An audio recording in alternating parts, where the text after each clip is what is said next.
Why, hello there, ladies and gentlemen, boys and girls, children of all ages. My name is Mr. Dogboat333, and welcome back to Hearts of Iron 4, The New Order, The Ruin, as the Reich Commissariat Ukraine.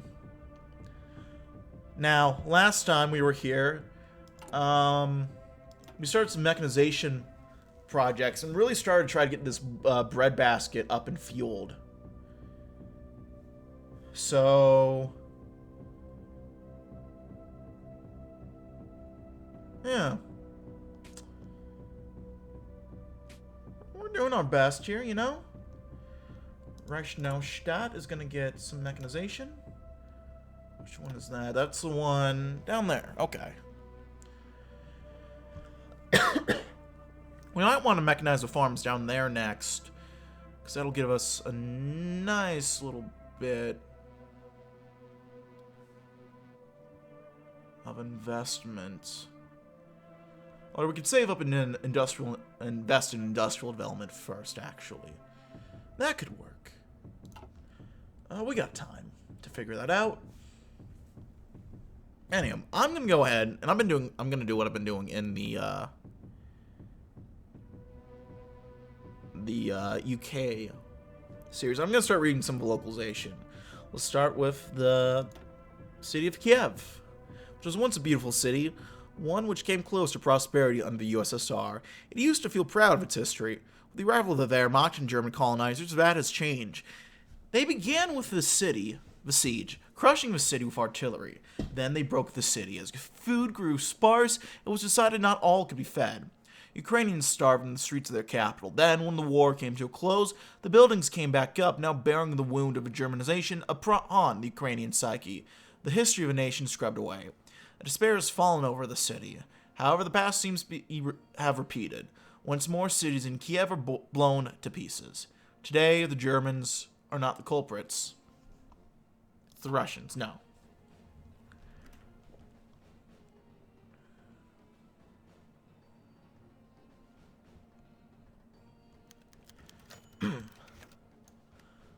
Oh, my Ukraine, cast down and beaten, her fields life follow. Her son's blood chokes it.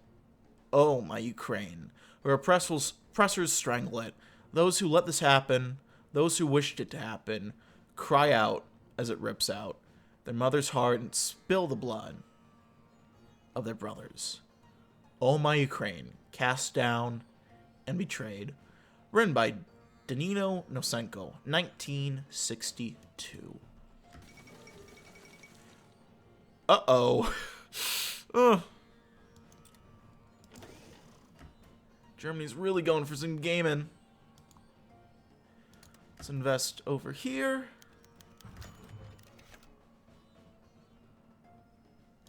Did that increase?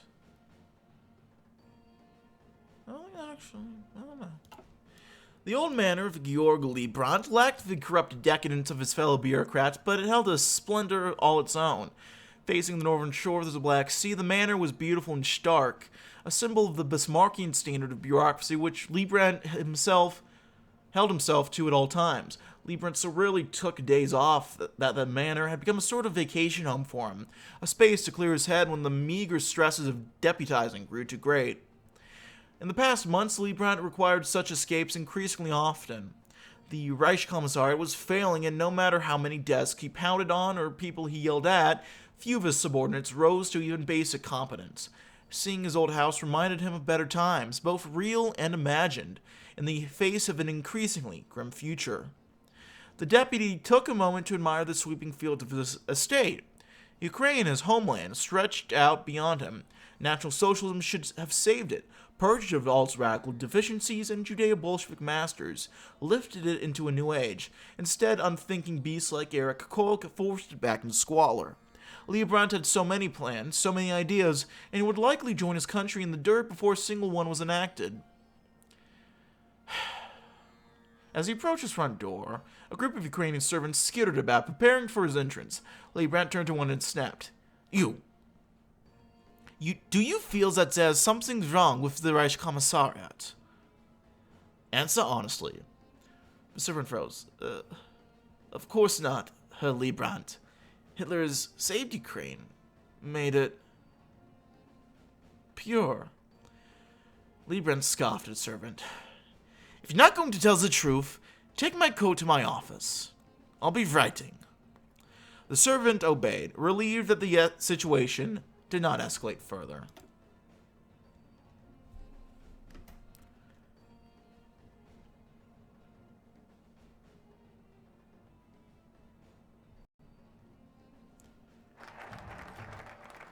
There we go, got mechanization and Dnipro done.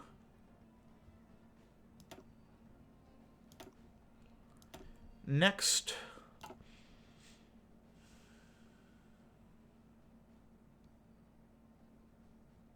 let's get blood from a stone.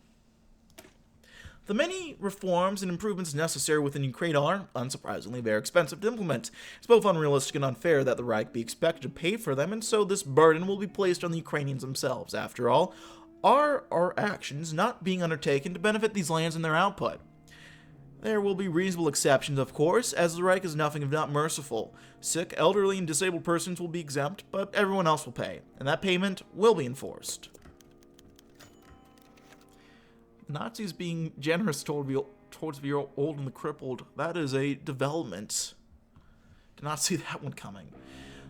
Drafts of a letter piled around Deputy Liebrandt's desk, the result of hours of feverish writing. Finally drained of his endless urge to write, he had turned to a decaying atlas on his shelves, aged from almost 30 years of use. Slowly, reverently, he admired the 23rd page. A map of Ukraine. It was in this book that Liebrandt, heading the Ostministerium decades prior, first conceived the Reichskommissariat of its divisions, its demographics, and its leadership. In his plans, it was supposed to be a transitory stage towards something better, more stable, more free. Instead, Liebrandt was rejected, and his delicate system was transformed, or more accurately, allowed to degrade, into a system as unstable and brittle as the Soviet Union that preceded it. Even now, when given a second chance, Germania seemed doomed to make the same mistake. In his hands, Liebrandt held the latest draft of a letter he had been endlessly rewriting. At the header, letter of resignation. It gave him first joy to consider the thought. He imagined Koch fuming as his hands filled with the drudgery which Liebrandt always did in his stead, regretting ever having dismissed this vital piece of the Reichskommissariat. Liebrandt, happy and healthy, finally at rest. A great wave of guilt came to Liebrandt, waking him from his fantasy. To even consider a resignation was shameful. It disgraced his race and his intelligence. National Socialism was his savior, leader, and master. He would show his utility to the Reich, no matter how much it protested, complained, or fought back. It was his duty, for Ukraine had to be saved.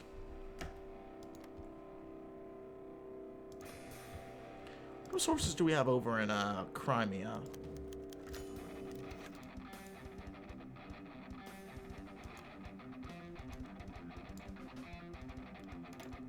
We have a couple.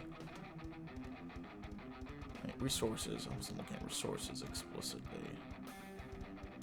Oh no. Oh, we have some chromium down here. That would be nice. But everything else we don't really have. From behind the crest of the hill, Bogdan crouched, ready to take the shot. Behind him, two other partisans stood waiting for the kill. A car painted black and adorned with German symbols had just appeared. It was close enough now. Bogdan fired. The glass of the car cracked, and the slumped, bloodied head of the driver smashed into the steering wheel. The car careened off the road, and the other partisans moved to finish the war. From his vantage, Bogdan could not see what his compatriots did next, but he heard the fire of their guns and the high-pitched crash of shattering windows. The mission was complete. As the rest pulled the bodies from the vehicle, Bogdan walked towards the car, now a wreck on the side of the road. His eyes met with the driver's vacant stare. His face was bloody now, his skull cracked. He wore civilian clothes with a watch on his arm. He had a small patch on his lapel, designating his race. He was a Ukrainian. Bogdan turned away, filled with an ugly mixture of disgust and shame. This man was no comrade, of course, but he was no settler. A world of possible few lives flew into Bogdan's head, possible realities of the man he had killed, possible reasons he might have ended up a fascist servant. Bogdan returned from the car and began marching back up the hill, ready to return home. Germany's roots are growing, he thought to himself. No matter how many died, the replacements only seemed to grow more comfortable, dug further and further into the soil, sustained by a deluge of Ukrainian blood.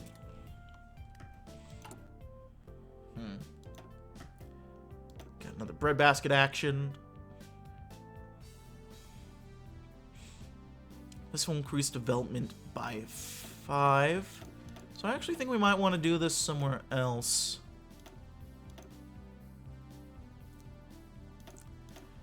Let's do...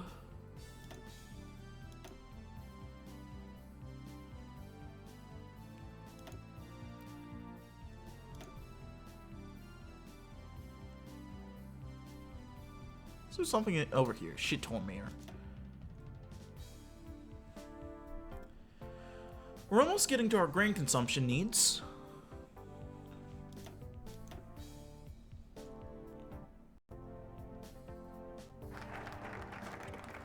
Got blood from a stone. Hans out of Bratagam unlocked the door to his office and walked in. It was dark, the only light coming from the rising sun's dim rays had slipped through the aluminum mini blinds. Hans slipped his hand across the wall, looking for the light switch, flipping it upwards as he found it. His office was now illuminated. The young bureaucrat sat down at his desk, placing his coffee upon a coaster and pulling up his sleek new typewriter. For the next 3 hours, only the sounds of work could be heard from Brodigan's office, whilst other older officials in the Foreign Ministry office arrived late, chatted with secretaries for hours, and left for long lunches. Hans never left his desk. The name Bratagam is not a new one in the Reich Commissariat. Hans's uncle is a previous representative of the Foreign Office, having left the colony for a more lucrative job as one of Theodor Oberlander's allies in the Reichstag. As the F. Georg Liebrandt rose to the position of deputy, leaving the post of representative of the Foreign Office open. Wanting to keep a finger in the Ukrainian pot, Otto recommended his nephew to the position. Nepotism at its finest. Except while most relatives of an elite given a job in the bureaucracy would laser about their posts, Hans worked feverishly. In his mind, he had a lot to prove. He had been given a once-in-a-lifetime opportunity to make a change to the Reich's troubled breadbasket. A change his uncle was too cowardly to make himself. Hans finally allowed himself to take a break, standing up to stretch his legs. He hooked a finger on the window blinds and pulled down, looking into the smog-choked skyline of Kiev. The young Hans, approaching his 31st birthday, imagined that eventually he would become head of the colony. Probably not anytime soon, but someday. After that, he'd show Germania that the people of Ukraine are worth more as brothers than slaves. A good man or a naive fool.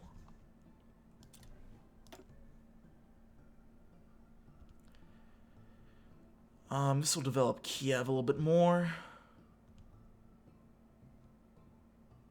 So let's skip NOC holdings. As a campaign of modernization, reform, and improvement of Ukraine's agriculture for the betterment of the Reich continues, decisions must be made on where to allocate resources. These decisions are simple. The NOC, operating as it does not need state funds to create improvement, and thus will not be given them. The cooperatives are, will, and must be the focus of the administration's efforts, for they are, at least, directly controlled by it, which is something that cannot be said about the NOC. And if they don't like it, then fucking go. In appearance, Antonia von Norden was a distinctly Aryan woman. Her eyes were pale blue, not striking, but were always pleasant. Her hair grew blonde and straight, a shining waterfall when it was not forced into a bun at the top of her head. Her limbs were long and slender, elegant and worthy. In a past life, it was a beauty that had brought her a life of her own. Before the market crash, Antonia spun in a whirlwind of suitors and adventures, an endless party on the streets of Amsterdam. It all ended with Peter, the one man strong enough to finally pin her down. Ukraine was a new life, a quieter life. It was calmer here. She woke up, kissed her husband good morning, and began to cook a hearty breakfast. She walked into town to buy some supplies, and returned in time to help with the weeding. She read a story to Marcus, kissed her husband goodnight, and crashed into her bed. Yet deep in her mind, Ukraine was destroying her. Her hair was growing faded and frizzy, her eyes beginning to sink into a web of crow's feet and bags, and a thin layer of muscle growing from all the time she spent in the field. She spent far too long in the bathroom, staring into the mirror. She could feel herself rotting. Before she slept every night, she prayed her family could not tell.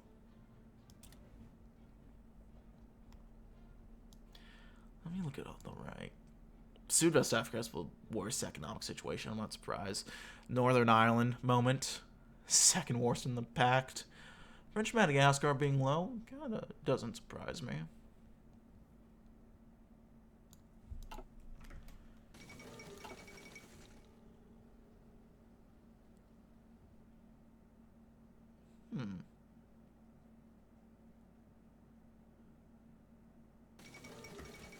Pets. Australia resigns.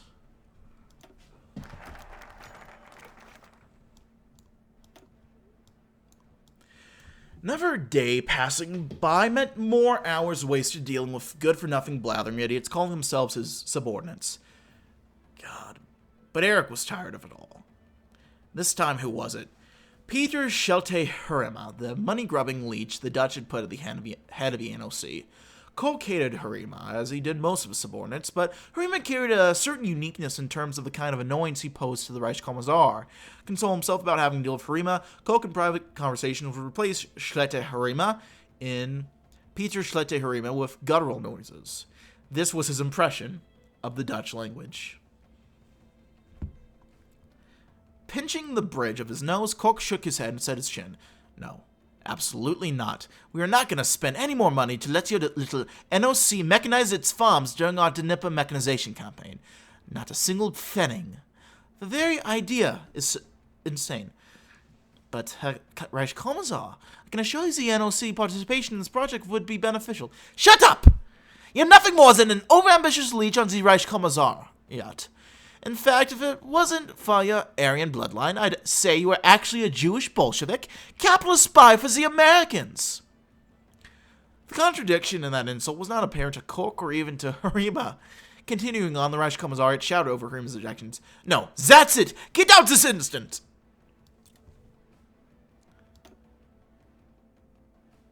We request political aid. Interesting. This would give us more political power, but also demand more grain from us. Okay, huh.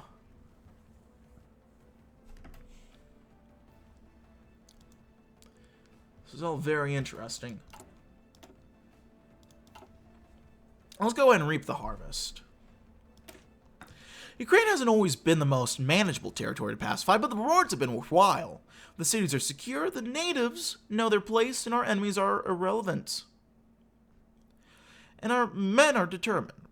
General Plan Ost proceeds smoothly and on schedule, and none of it would have been possible if it weren't for the efforts of our wise, attentive, and noble Reichskommissar Erich Koch. Considering all he's done for us, we can agree he deserves a nice long vacation to East Prussia. Have a safe trip, Reichskommissar. When he returns, we can get the real fun started with a bang. Sure, that's not foreboding at all. Fidel Castro wins presidential election? Go figure. The harvest. Can we go ahead? We can invest in industrial development. Beautiful. That gets this place up to development level 2. And that will... yeah, we got the development level that we're expected to have. It's all coming together. Beautiful. Well, we'll see if it keeps together from here on out. Because I gotta end it here, folks. But thank you so much for watching. If you like this video, leave a like. If not, feel free to dislike. If you have any comments or feedback, leave in the comment section below. I read all the comments again. Appreciate any all feedback you might have for me. Check out my various links down in the description box below. And yeah, that's about it for now, my friends. I thank you all for watching. My name has been Mr. Dogbot333, and I'll see you all next time. Bye-bye.